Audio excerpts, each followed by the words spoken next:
It's nice to meet you. You too. My name is John Paton. I like the name.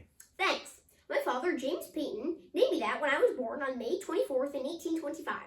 We lived in a house in Dumfriesshire, Scotland, with my many siblings. I had a Christian family, and we prayed a lot, and went to church. So I was a Christian at a young age. Well, I'm glad to hear that. It's better to learn when you're young. That's right. My father was a great influence on me, and we had a good relationship. My first job was working for my father as a stocking manufacturer. It was there I felt the calling to be a missionary. I felt that there was a place where the saving gospel of Jesus Christ had not yet been preached. So I went looking for that call. Wow. Where did God send you? When I was old enough, I went to Glasgow, Scotland to be a missionary, serving the poor, homeless, and handing out Bibles and tracts.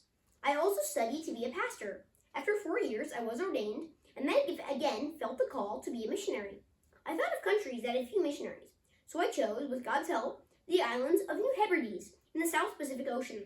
I married Mary Ann, my fiancée, and 2 weeks later we sailed to the South Pacific. My good friend Joseph accompanied us.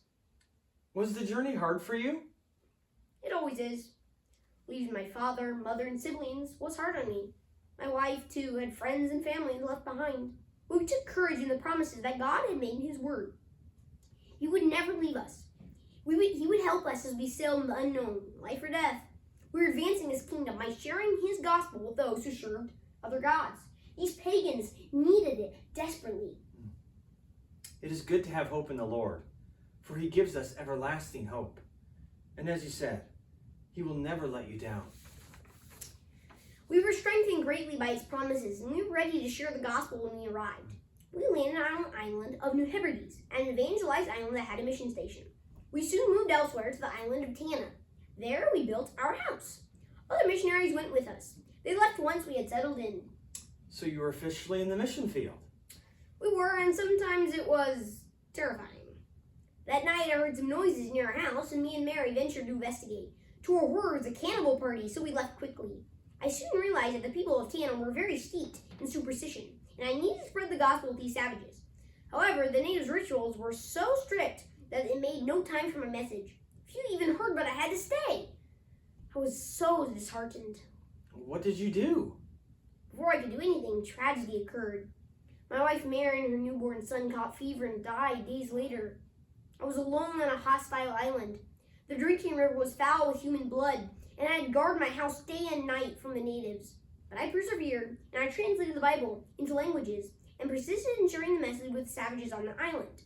I also went on mission trips. I went to different towns and islands, sharing the message of the gospel. Some did listen, which gave me comfort amidst much grief. Did you receive opposition from the pagans? The opposition was great. Many times the natives tried to attack me.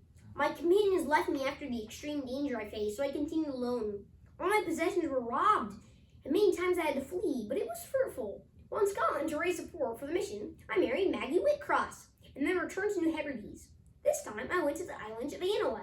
This was very successful. We set up schools, an orphanage, and printed portions of the Bible. Though there were some hostile people, God gave us strength. Did many convert? Many indeed. This was because of a miracle that God did through me.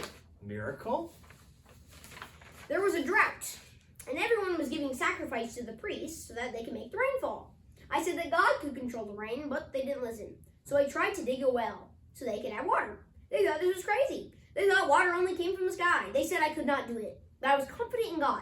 I hired natives to help me dig, but soon they quit the job, so I had to do it alone. The mission work came almost to a standstill as everyone went to the priest's house and I to the dig site. Did you hit water? Not without hardship. The well soon collapsed for an unknown reason. I tried my best to build it up again, then kept digging. Finally, I hit water. What did the natives think? The natives were so astonished that water could be dug from the earth that the chief immediately converted to Christianity in order that all idols in the town would be destroyed. This was one of our most important victories. That's amazing. Yes, God worked through us to expand His kingdom among the people of Anoa. We are very fruitful there. Did more missionaries come to the New Hebrides? My son became a missionary in Tanna and built up the work that I had tried to build. Soon we had many converts in Anoa and a church plant there. I also wrote to Scotland requesting missionaries. Soon over 20 missionaries were sharing the message of Jesus Christ across New Hebrides. My mission was completed. to share the gospel with those who knew it not.